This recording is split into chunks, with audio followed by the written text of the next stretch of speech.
The stars had never seen a fleet so large. 450 warships hung in the darkness at the edge of Sol System. Their hulls were black and smooth like polished stone. Their weapons glowed with soft blue light. Each ship was the size of a small city, and together they formed a wall of death that stretched across thousands of kilometers.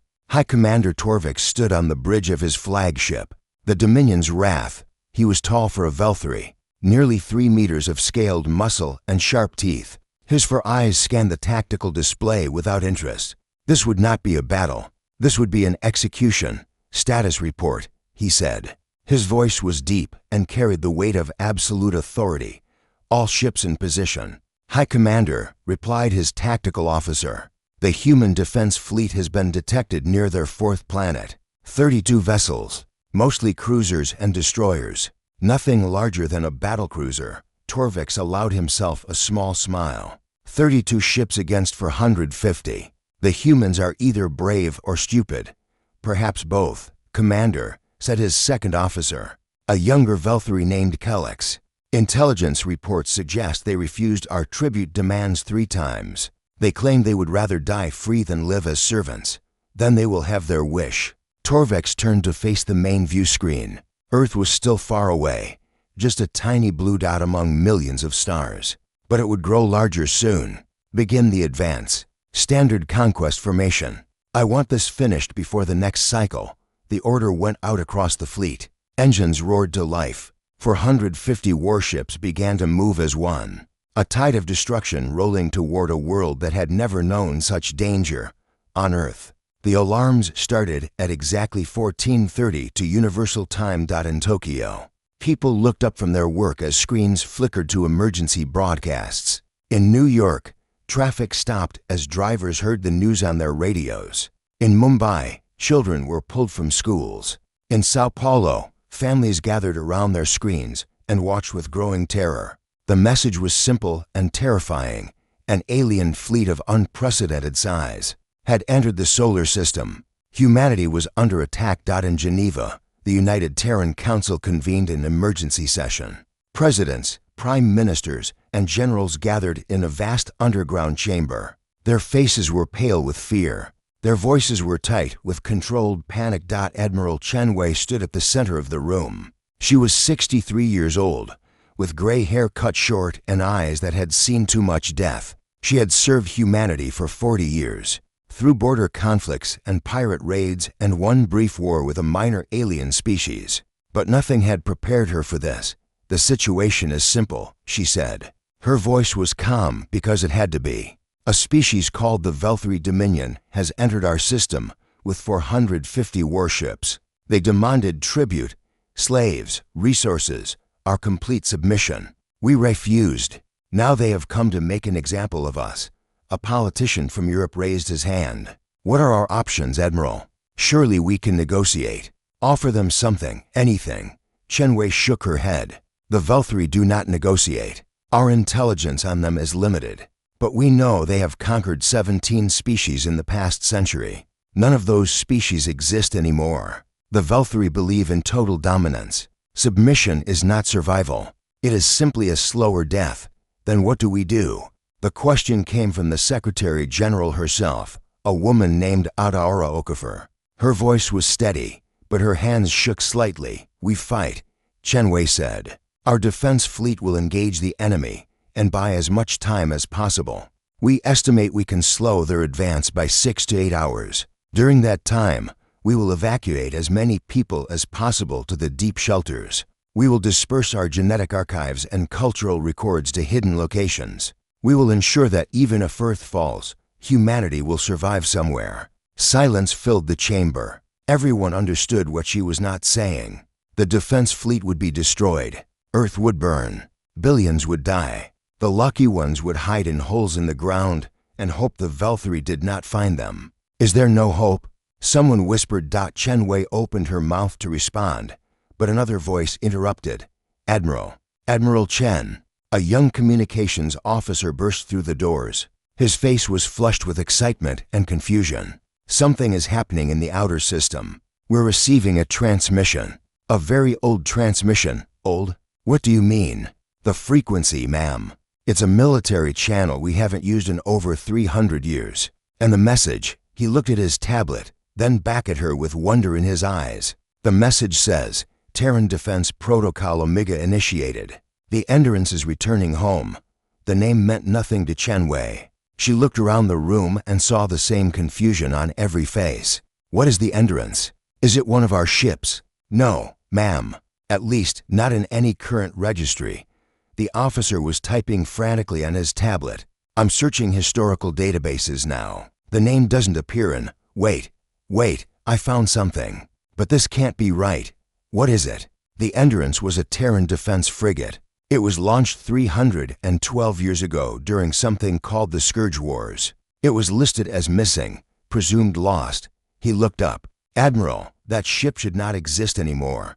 Chen Wei felt something strange in her chest. It took her a moment to recognize it.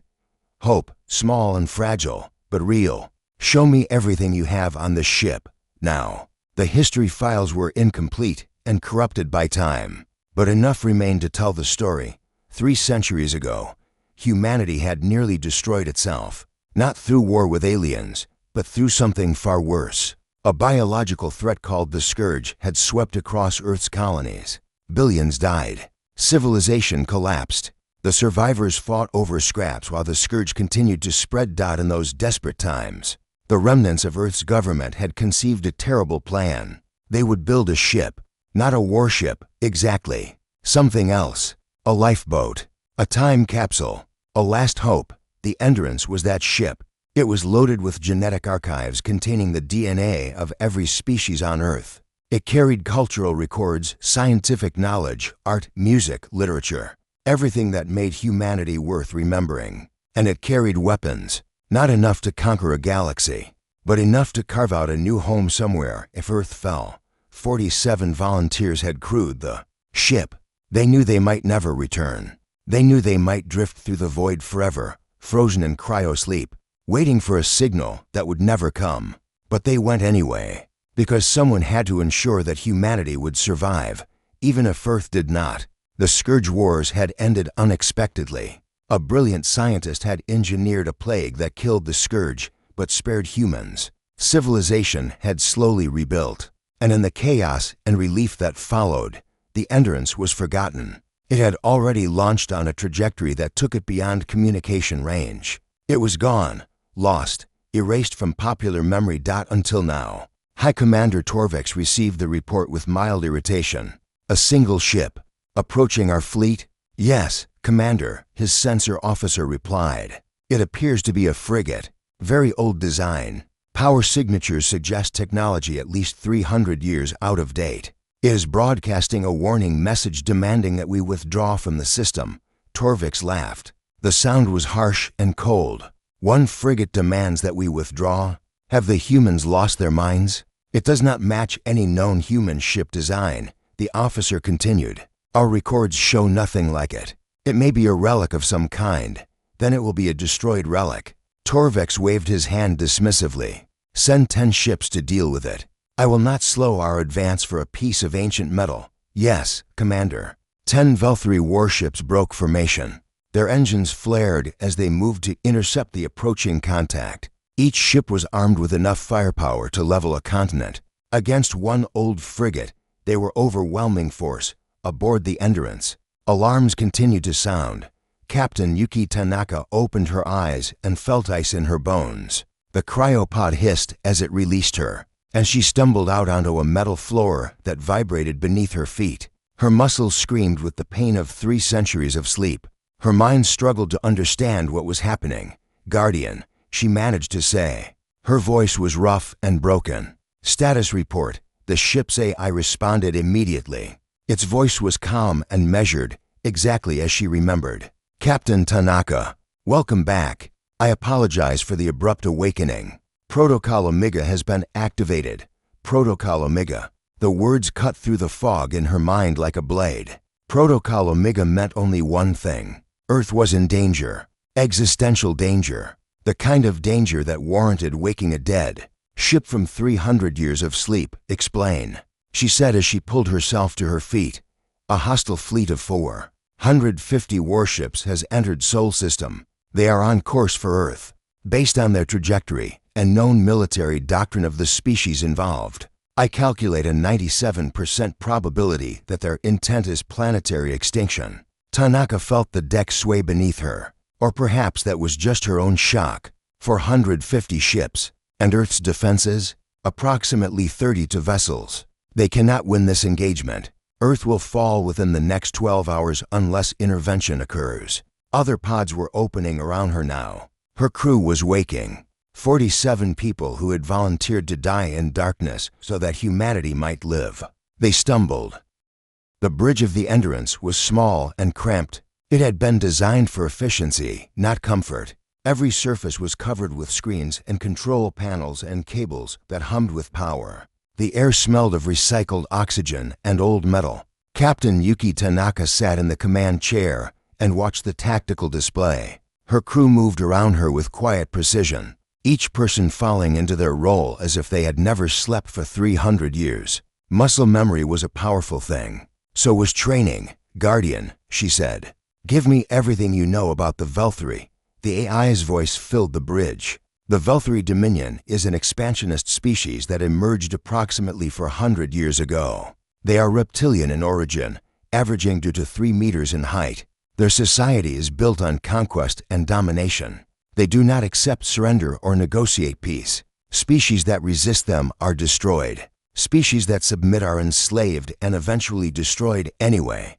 Wonderful, muttered Lieutenant Commander Santos from his engineering station. So we're dealing with space Nazis. The comparison is historically imprecise, but emotionally accurate, Guardian replied. Tanaka ignored the exchange. Her eyes were fixed on the display, watching the enemy fleet. What about their technology? Weapons, shields. Velthri warships utilize plasma-based weapon systems and layered energy shields. Their tactical doctrine emphasizes overwhelming force. They prefer to crush opponents with superior numbers rather than rely on skill or strategy. This has served them well against less developed species. And against us? Guardian paused for a fraction of a second. For an AI, that was the equivalent of a dramatic silence. Captain, during our 312 years of travel, I have had considerable time to observe galactic communications and technology. I have studied the Velthri extensively. I know their weapons. I know their shields. I know their tactics. More importantly, I know their weaknesses. Tanaka turned her chair to face the main screen. Explain. Velthri warship hulls are manufactured in a small number of shipyards using standardized materials. These materials have a molecular flaw introduced by their smelting process. The flaw is microscopic and does not affect normal operations. However, if struck at precisely the right frequency and angle, it creates a cascade failure in the hull structure. Additionally, their shield systems rotate through a predictable pattern of frequencies. I have mapped this pattern. I can predict where their shields will be weakest at any given moment. Santos looked up from his console with wide eyes. You've been spying on the Velthri for 300 years? I have been observing all species within communication range. My primary directive is to ensure humanity's survival. Knowledge is the foundation of survival. I acquired knowledge. Tanaka felt a cold smile touch her lips. And the upgrades you mentioned? What exactly have you done to my ship? Shall the first provide a full technical briefing, or would a summary suffice? Summary. We don't have much time. Our weapons have been enhanced with variable frequency emitters that can exploit the Velthri. Hull flaw. Our shields have been upgraded with adaptive harmonics that can shift faster than any known targeting system. Our engines have been rebuilt using materials gathered from asteroid fields, increasing our speed and maneuverability by approximately 400%. Our sensors can track individual molecules at distances of 10,000 kilometers. In simple terms, Captain, the Endurance is no longer the ship you remember. It is something new, something that has spent 3 centuries preparing for a war it hoped would never come. Silence fell across the bridge. The crew looked at each other with expressions that mixed hope and fear. They had been asleep for so long. The galaxy had changed, but perhaps they could still make a difference. Captain, said the communications officer, a young woman named Lieutenant Park. She had been barely 20 when they launched. She was still barely 20 now, at least in body. I'm detecting transmissions from Earth. They're confused. They don't know who we are. They're asking for identification. Open a channel, Tanaka ordered. Let them hear from their ancestors. Admiral Chen Wei stared at the view screen and felt her heart pound in her chest. The face looking back at her was that of a young Asian woman with sharp eyes and short black hair. Her uniform was strange and old-fashioned. The insignia on her shoulder was a design that had not been used in centuries. "This is Captain Yuki Tanaka of the Terran Defense Frigate Endurance," the woman said. "I understand you have a pest problem." Chen Wei took a moment to find her voice. "Captain Tanaka, you've been gone for 300 years. We thought you were dead. Everyone thought you were dead. Reports of our death were premature." Tanaka's expression was calm, almost amused. "Admiral, I don't have time for a reunion. My ship has detected 450 Valkyrie warships approaching Earth. I need to know the current situation. Everything you can tell me, now." Chen Wei glanced at her staff. They were all staring at the screen with open amazement. She could not blame them. This was like watching a ghost come to life. "The Valkyrie fleet entered our system 6 hours ago," she said, forcing herself to focus. "They refused all attempts at communication. They demand complete surrender and tribute. We have 30 ships defending Earth. We cannot stop them. We are preparing evacuation procedures." But she trailed off. The truth was too painful to speak. "But you cannot evacuate 7 billion people in 6 hours. Tanaka finished. "No one can. No, we are preparing to fight. To buy time. Perhaps some will survive.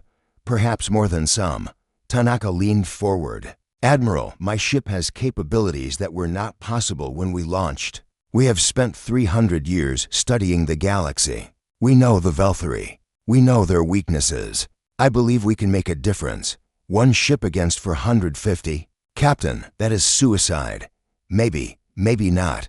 Tanaka's eyes were hard and bright. "Admiral, we left Earth to ensure humanity's survival. We were prepared to drift forever in the darkness if necessary. We never expected to come home. But here we are. And we are not going to watch our people die without a fight." Chen Wei felt something shift in her chest. Hope, real hope. Not the desperate grasping hope of a dying person, but the fierce burning hope of a soldier who has just received reinforcements. "What do you need from us, Captain? Keep your fleet alive. Do not throw your ships away in a hopeless charge. Fall back. Protect Earth. Let me handle the Valkyrie. One frigate cannot handle 450 warships. Watch me." Tanaka smiled. It was a cold smile, sharp as a blade. "And Admiral, tell the people of Earth not to lose hope. Tell them their ancestors have come home. Tell them the Endurance remembers what humanity is made of." The channel closed. Chen Wei stood in silence for a long moment. Then she turned to her staff. "You heard the captain. All ships, fall back to Earth orbit. Defensive formation. We're not dying today." High Commander Torvex received the news with disbelief. "Say that again." His tactical officer trembled as he spoke. "The 10 ships we sent to intercept the frigate. They have been destroyed, High Commander. All of them. In less than 4 minutes. Destroyed? By one ship. One ancient frigate." "Yes, Commander. The battle recordings are. They are difficult to explain. The frigate moved faster than anything we have ever seen. Its weapons penetrated our shields as if they did not exist. It targeted structural weak points that should not be known to anyone, outside our own engineering corps. It was not a battle. It was an execution." Torvix felt something he had not felt in decades. Fear.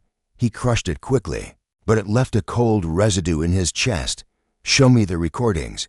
The main screen flickered to life. Torvix watched as the 10 Valkyrie warships approached the frigate. They were confident, professional, following standard engagement protocols. The frigate was tiny compared to them, old and battered. It should have been easy prey. Then the frigate moved. It did not fly like a ship. It flew like a predator. It twisted and spun and accelerated in ways that should have been impossible. It slipped between weapons fire like water through fingers. And when it struck back, Torvix watched his ships die. One by one, their shields failed instantly. Their hulls cracked and broke apart. Explosions bloomed in the darkness. In 4 minutes, 10 warships became 10 clouds of debris. and the frigate emerged without a scratch. "This is impossible," Torvix whispered. "No ship can do this. No technology exists that can do this." The frigate is now transmitting a message. His communications officer reported. "It is demanding that we withdraw from Sol System. It claims to offer us one chance to leave peacefully." One chance? Torvix slammed his fist against his command console. "One ship threatens us. We have 440 warships remaining. We are the Velthari Dominion. We do not flee from insects. Commander, perhaps we should know." Torvix rose to his full height. His eyes blazed with fury and wounded pride. "All ships, attack formation. We will destroy this frigate with the full might of our fleet. Then we will burn Earth to ash as punishment for this insult. No survivors, no mercy. Show these humans what happens when they defy the Dominion." The order went out. 440 warships turned toward a single frigate. Their weapons powered up, their shields strengthened. They moved like a tidal wave of death. And aboard the Endurance, Captain Yuki Tanaka watched them come. "All hands," she said quietly. "This is what we were built for." 300 years of Prethi Velthari fleets spread across space like a net of death. 440 warships moved in perfect coordination, their formation designed to trap and crush any enemy. High Commander Torvix watched from his bridge with grim satisfaction. No frigate, however strange, could escape this. "Target acquired," his tactical officer reported. "The frigate is holding position. It is not attempting to flee. Then it has chosen death." Torvix leaned forward. "All ships, open fire. Maximum yield. I want nothing left but atoms." 800 weapons batteries activated across the fleet. Plasma bolts and energy beams streaked through space, converging on a single point. The combined firepower could have cracked a moon. Against one small frigate, it should have been absolute annihilation. The Endurance moved. Torvix watched in disbelief as the frigate twisted away from the barrage. It did not simply dodge, it danced. It slipped through gaps in the fire that were too small to exist. It anticipated shots before they were fired. It moved like it could see the future. "Impossible," he breathed. "No pilot is that good. No computer is that fast. Commander, the frigate is returning fire." On the tactical display, lights began to blink out. Each light represented a Velthari warship. Each blink represented a kill. Lieutenant Commander Santos watched his engineering console with something between terror and wonder. The Endurance was performing maneuvers that should have torn the ship apart.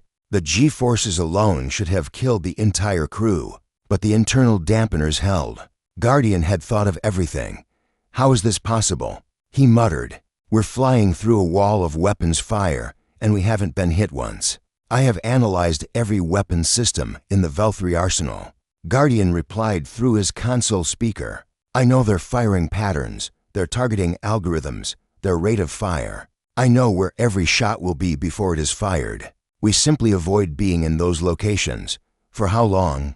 There are hundreds of ships out there. For as long as necessary, Lieutenant Commander." "Trust me," Santos laughed. It was not a happy laugh. "I'm trusting an AI that spent 300 years alone in space. What choice do I have?" On the bridge, Captain Tanaka watched the battle unfold. Velthari ships were dying. Not quickly, not in the overwhelming numbers she would have liked, but steadily. Each pass of the Endurance claimed another kill. Sometimes 2, sometimes 3. Guardian picked targets with cold precision, exploiting the hull flaws it had discovered centuries ago.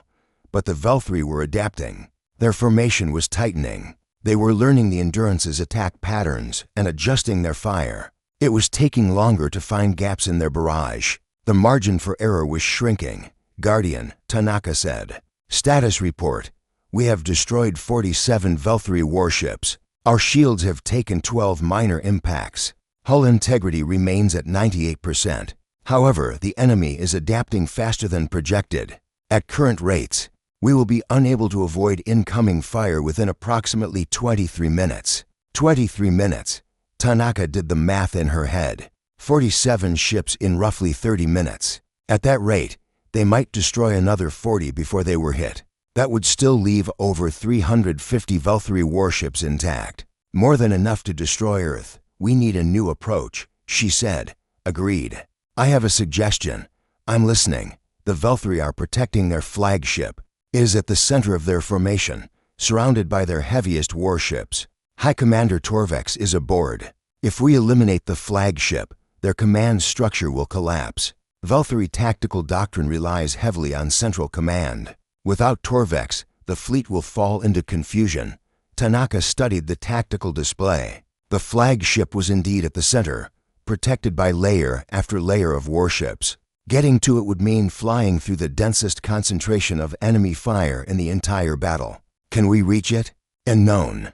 The probability of success is approximately 31%. The probability of destruction is approximately 64%. The remaining 5% represent scenarios where we are crippled, but not destroyed. 31%. Tanaka closed her eyes. She thought of Earth. She thought of the billions of people waiting to die. She thought of her crew, these brave men and women who had given up everything to serve humanity. 31% was not good odds, but it was better than nothing. Do it, she said. Take us to the flagship. High Commander Torvex felt something he had never experienced before in battle: uncertainty. The frigate had destroyed 63 of his ships. 63. One tiny vessel against the might of the Dominion, and it was winning. His officers were starting to panic. He could see it in their eyes, hear it in their voices. They had never faced an enemy like this. Commander, his sensor officer called out. The frigate is changing course. It appears to be heading directly toward us. Torvex felt cold. Toward the flagship? Yes, Commander. It is coming straight for us. For a moment, Torvex considered retreat. The thought was shameful, unworthy of a Velthri commander. But he had watched that frigate tear through his ships like they were nothing. He had seen it do things that should not be possible. And now it was coming for him. No, he would not flee. He was High Commander Torvex. He had conquered 17 worlds. He would not run from one ship. All escort vessels, tighten formation around the flagship. Concentrate all fire on that frigate. I want it destroyed before it gets within weapons range. 300 warships began to fire. The space around the Endurance turned into a storm of energy and plasma. It was the most concentrated barrage in Velthri history. Nothing could survive it. Nothing. The Endurance flew into the storm.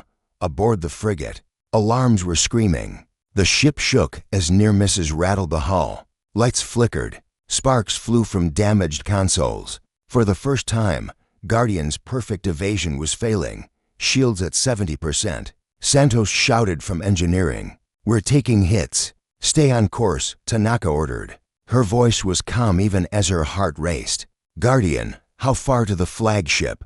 Approximately 4 minutes at current speed. However, our shield capacity will be depleted in approximately 3 minutes. Then we need to go faster. If we increase speed, our ability to evade will decrease. We will take more damage, I know. Tanaka gripped the arms of her command chair. Do it anyway. Redirect all power to engines and forward shields. Get us to that flagship. The Endurance surged forward. The ship groaned under the strain. More alarms joined the chorus, but they were closing the distance. The flagship was growing larger on the view screen. 2 minutes to target. Shields at 50%. 1 minute to target. Shields at 30%. Commander, Lieutenant Park said. Her voice was shaking. We're not going to make it. There's too much fire. We're going to make it, Tanaka said. We have to. 30 seconds to target. Shields at 15%. The flagship loomed before them. It was massive, larger than any ship Tanaka had ever seen. Its weapons were all pointed at the Endurance, firing constantly. The frigate was being battered from every direction. 20 seconds. Shields at 5%. Guardian, Tanaka said. Can you get me a firing solution on their bridge? Yes, Captain. But our shields will fail before we can fire. Then drop the shields. Redirect all power to weapons. Give me one shot. One perfect shot. Captain, without shields do it. The shields fell. For a moment, the Endurance was naked against the storm of enemy fire. Plasma bolts struck the hull. Metal screamed and twisted. A section of the engineering deck exploded. But Guardian had those 3 seconds. 3 seconds was enough. The Endurance fired. A single beam of coherent energy lanced across space. It punched through the flagship's shields like they were paper. It struck the bridge dead center. The flagship shuddered. Then it exploded. High Commander Torvex had one moment of clarity before he died. One moment to understand that he had underestimated humanity. One moment to realize that this ancient frigate, this relic of a war fought centuries ago, had beaten him, had beaten the entire Velthri Dominion. Then fire consumed everything, and Torvex was gone. The Velthri fleet fell into chaos. Without their commander, without their flagship, the warships did not know what to do. Some continued to fire at the Endurance. Others turned away, confused. A few began to flee, their captains deciding that survival was more important than victory. Aboard the Endurance, the crew struggled to keep the ship alive. The bridge was filled with smoke. Several consoles had exploded. Lieutenant Park was unconscious, her station destroyed by a power surge. Two crew members were dead, their bodies covered by emergency blankets. Captain Tanaka sat in her command chair, blood running from a cut on her forehead. The ship was dying around her, but the flagship was gone. Torvex was dead. They had done it, Guardian, she said. Her voice was hoarse. Status, hull integrity at 43%, engines at 60% capacity, weapons offline, shields offline, life support stable but damaged. We have sustained significant casualties. However, Captain, the Velthri command structure has collapsed. Their fleet is in disarray.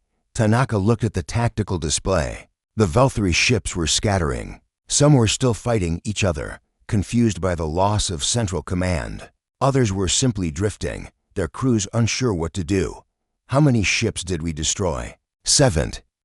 5 minutes passed like hours. Captain Tanaka watched the tactical display with unblinking eyes. The Velthri fleet was still in chaos. Ships drifted without purpose. Some had formed defensive clusters, their crews waiting for orders that would never come. Others were actively retreating, their captains deciding that this battle was already lost. But many remained. Too many, 300 ships that could still destroy Earth if they chose to attack. Captain, Guardian said, I am detecting communications between Velthri vessels. They are attempting to establish a new command structure. Who's taking charge? It appears to be Sub-Commander Velix, captain of the heavy cruiser Dominion's Pride. She is the highest-ranking officer still alive.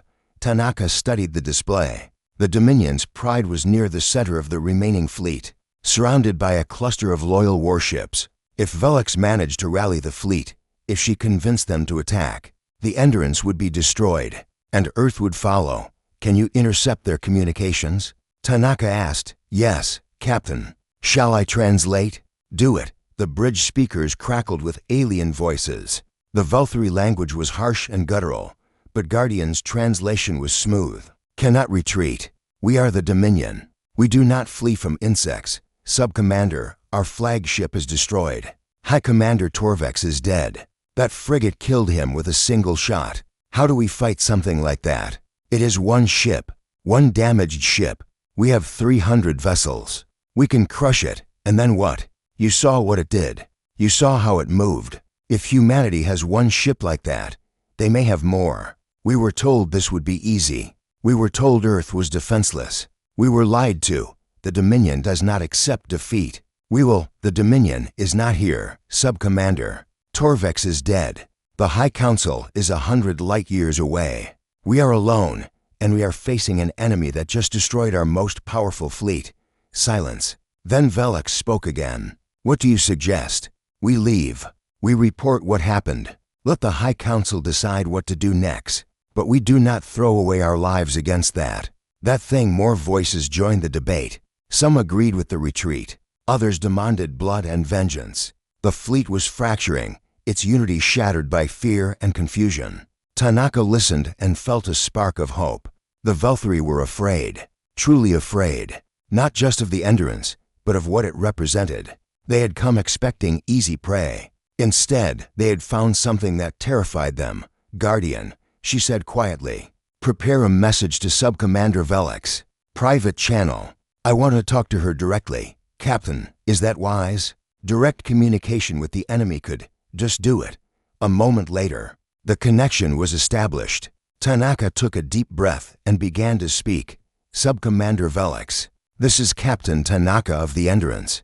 I believe we have something to discuss on the bridge of the Dominion's Pride. Sub-Commander Velix stared at the view screen with cold yellow eyes. The human who appeared there was small and battered. Blood stained her uniform. Her ship was clearly damaged, possibly crippled. Yet she spoke with the calm authority of someone who held all the power. "You are the captain of the ghost ship," Velix said. "The one that killed High Commander Torvex." "I am." "Why do you contact me? Do you wish to surrender?" The human laughed. It was a strange sound, warm and genuine despite the circumstances. "No, Sub-Commander. I want to help you. Help me? You just destroyed our flagship. I destroyed a ship that was leading an invasion of my homeworld. I defended my people. Any commander would do the same." Tanaka leaned forward. "But now the battle is over. Your commander is dead. Your fleet is scattered. And you have a choice to make." "What choice?" "You can rally your ships and attack Earth. You might even succeed. My vessel is damaged. I cannot stop 300 warships. But you will pay a price. A terrible price. Many more of your people will die. And when it's over, when Earth is burning, you'll have to go home and explain to the High Council how the Velthri Dominion lost half its fleet to one planet, to one frigate." Velix felt her scales tighten. The human was right. Even if they won, even if they destroyed Earth, the cost would be catastrophic. The Dominion's reputation would be shattered. Other species might see weakness.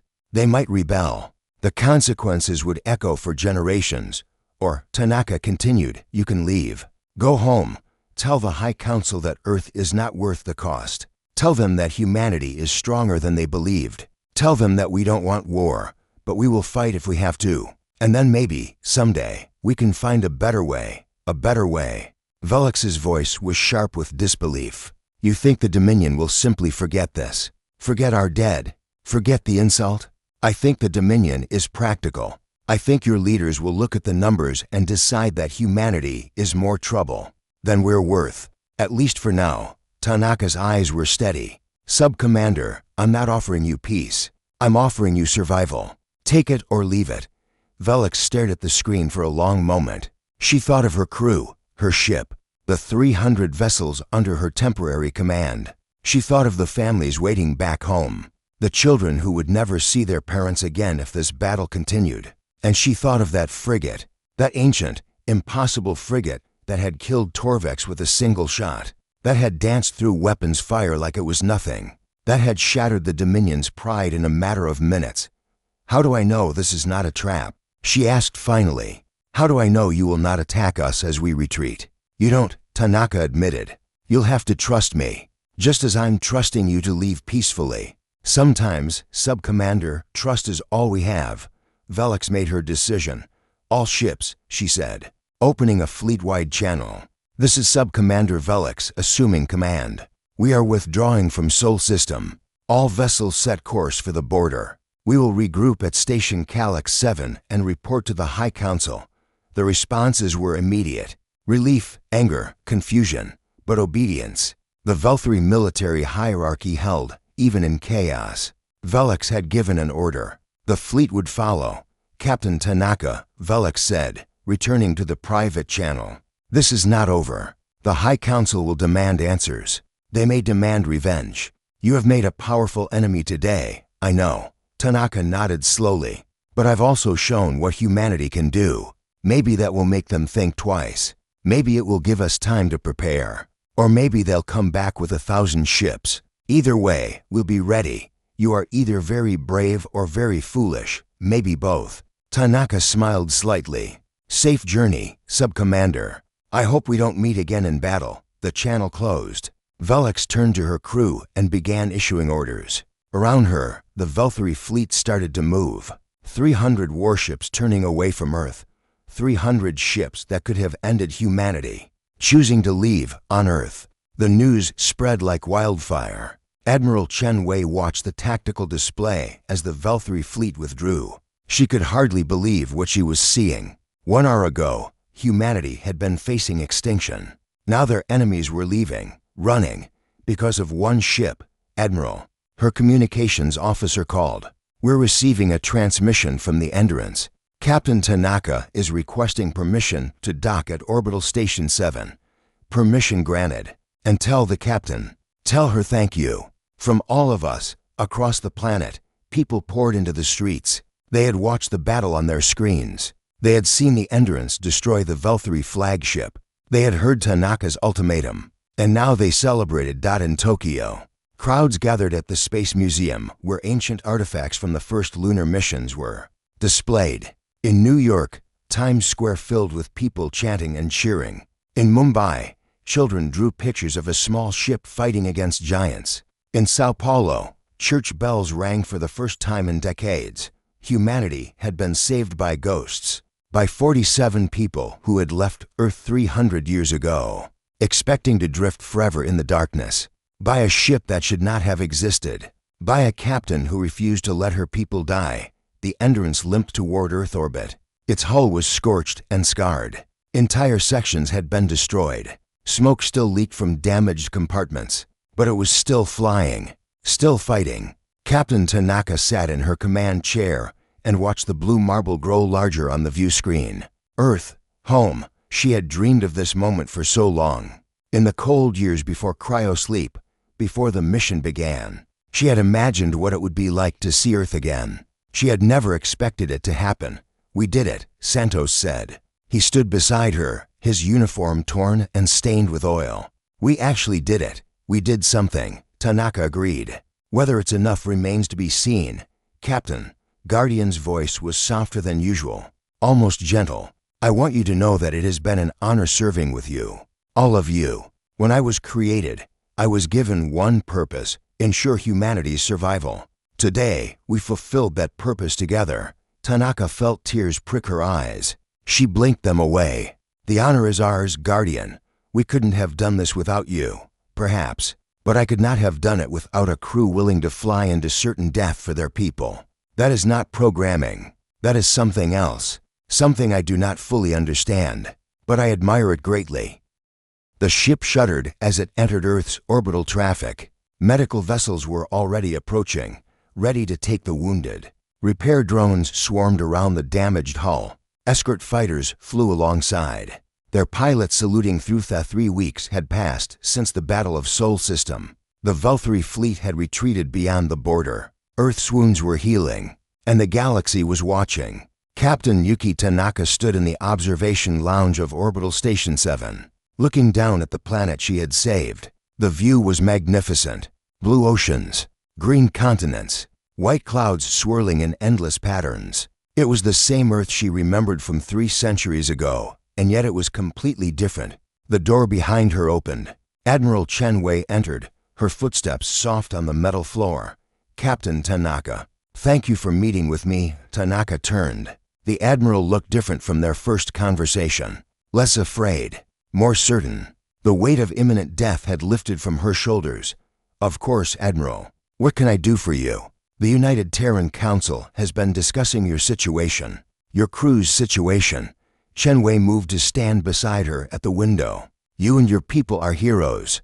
You saved our entire species. We owe you everything. We were just doing our duty. It was more than duty. It was sacrifice. You gave up 300 years. Your families. Your entire lives. Chen Wei paused. The Council wants to honor that sacrifice. We're offering full integration for you and your crew. New identities if you want them. Housing. Careers. Whatever you need to build new lives in this time. Tanaka nodded slowly. That's generous. We appreciate it. There's more. Chen Wei turned to face her directly. The Council has also decided to rebuild the Endurance. Not just repair it. Completely rebuild it. And they want you to command a new fleet. Ships based on Guardian's designs. Ships that can protect Earth if the Valkyrie ever return. A fleet. Tanaka let the word hang in the air. You want me to build a navy. I want you to build a shield. Humanity needs protection. You proved that one ship, properly designed and commanded, can change everything. Imagine what 100 ships could do. 1,000. Tanaka turned back to the window. She thought of her crew, of the 29 survivors who were scattered across the station, trying to make sense of a world that had changed beyond recognition. Some were thriving, others were struggling. All were lost in their own way. What about my crew? What happens to them? That's up to them, and you. If they want to serve, we'll find places for them. If they want to retire, we'll make sure they're taken care of. They've earned whatever life they want." Tanaka was silent for a long moment. Then she spoke. "Before I give you an answer, I need to ask you something. Something important. Of course, when the Velthri came, we had no choice. We fought because fighting was all we could do. But next time, there might be other options. Diplomacy, negotiation, maybe even friendship." Tanaka's eyes were hard. "If I build this fleet, it will be for defense, not conquest, not revenge. We will protect our people, but we will not become what we fought against. Do you understand?" Chen Wei met her gaze steadily. "I understand, and I agree. Humanity has never wanted an empire. We just want to survive, and maybe, someday, to be part of something larger." "Good." Tanaka nodded. "Then I accept." The ceremony was held on the observation deck of Orbital Station 7. Thousands watched in person. Billions more watched across the planet. The surviving crew of the Endurance stood in formation, their ancient uniforms cleaned and pressed. They looked tired but proud. Survivors of a war 3 centuries old, heroes of a battle 3 weeks past. Secretary General Adaora Okafor stepped to the podium. Her voice carried across the deck and across the world. "Today, we honor 47 people who gave up everything for humanity. 300 years ago, they left Earth knowing they might never return. They accepted a mission of no hope, a journey into darkness. They did this not for glory or reward, but because someone had to. Because humanity's survival was worth any sacrifice." She paused, looking at the crew. "And then, when we needed them most, they came home. They faced an enemy that should have destroyed them. They fought with courage and skill beyond anything we have seen. And they won. Not through luck, not through superior numbers, but through the simple, powerful truth that humanity does not surrender. Humanity does not give up. Humanity endures." The crowd applauded. On screens across Earth, people cheered. In Tokyo, in New York, in Mumbai, in Sao Paulo, in every city and village on the planet, humanity celebrated its heroes. When the applause faded, Okafor continued, "Today, we present these brave men and women with the highest honor our species can give, the Star of Terra. This medal has only been awarded 17 times in human history. Today, it is awarded 47 times, once for each person who crewed the Endurance, including the 18 who gave their lives in the battle. One by one, the surviving crew members stepped forward. Tanaka pinned medals on their chests. Some cried, others stood in stoic silence. All of them understood what this moment meant. When the last medal was presented, Tanaka herself received the final honor. Secretary General Okafor placed the Star of Terra over her heart and smiled. "Captain Tanaka, on behalf of all humanity, thank you." Tanaka bowed her head. "We were honored to serve." After the ceremony, there was a reception. Politicians and admirals and reporters swarmed around the crew, asking questions, shaking hands, taking pictures. Tanaka endured it as long as she could, then slipped away to find a quiet corner. Lieutenant Commander Santos found her there, leaning against a wall with a drink in her hand. "Hiding from the press?" he asked. "Hiding from everyone." She took a sip. "I never liked ceremonies. Even 300 years ago, some things don't change." Santos stood beside her. "So, we're staying. Building a new fleet. Starting a new life. That's the plan. You know what's funny? When we launched, I was terrified. I thought we were going to die in the darkness. I thought I'd never see Earth again, never see the sun, never feel grass under my feet." He laughed softly. "Now I'm terrified of something else." "What?" "The future. This new world. Everything we have to learn. Everything that's different." He shook his head. "Is it strange that fighting a war was easier than facing peace?" "No." Tanaka set down her drink. "It's not strange at all. War is simple. You fight. You survive. You do your duty. Peace is complicated. Peace is messy. Peace requires you to think about things other than the next battle. So how do we do it? How do we build a life in a world that doesn't need us to fight?" Tanaka thought about the question. She thought about her crew, scattered around the reception, trying to connect with people who had never known the darkness of the Scourge Wars. She thought about Earth, beautiful and vulnerable, She thought about the Velthri, retreating, but not defeated. She thought about the future, uncertain and full of possibility. We do what we've always done. She said finally, we adapt, we learn, we survive, and we protect the things that matter. That's simple, that hard. She smiled. But we're human. We've faced worse. 6 months later, the first ship of the new Terran Defense Fleet rolled out of the orbital shipyards. It was called the Resolution, and it was built on principles that Guardian had developed over 3 centuries of observation and learning. It was faster than any ship in known space. Its weapons could defeat any defense. Its shields could withstand any attack. And it was crewed by volunteers who understood what it meant to serve. Captain Tanaka stood on the bridge of her new flagship and watched as the Resolution took its place beside the rebuilt entrance. Both ships gleamed in the light of Earth's sun. Both ships represented humanity's determination to survive. Admiral, Guardian said. It had been transferred to the Resolution, along with backup copies installed in every ship of the fleet. The Velthri High Council has sent a message. They are requesting a diplomatic meeting. Tanaka raised an eyebrow. Diplomatic? That's new, indeed. It appears our demonstration made an impression.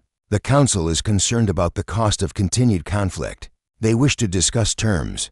What kind of terms? Unknown. They have proposed a meeting at a neutral location. They have specifically requested that you attend. Tanaka smiled.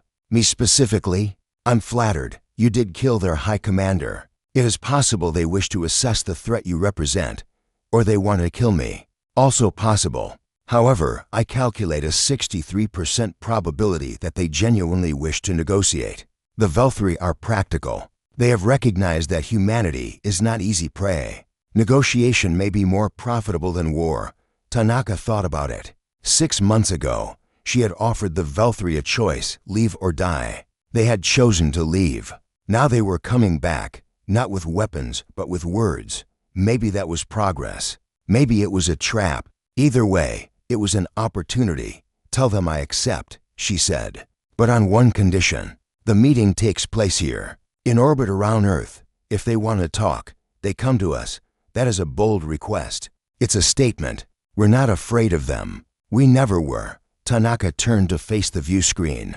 Earth hung below them, beautiful and bright. And maybe that's the lesson they need to learn. Not that we can destroy them, but that we're willing to try for something better. The Velthri delegation arrived 3 weeks later. A single diplomatic vessel, unarmed, escorted by the Resolution and the N.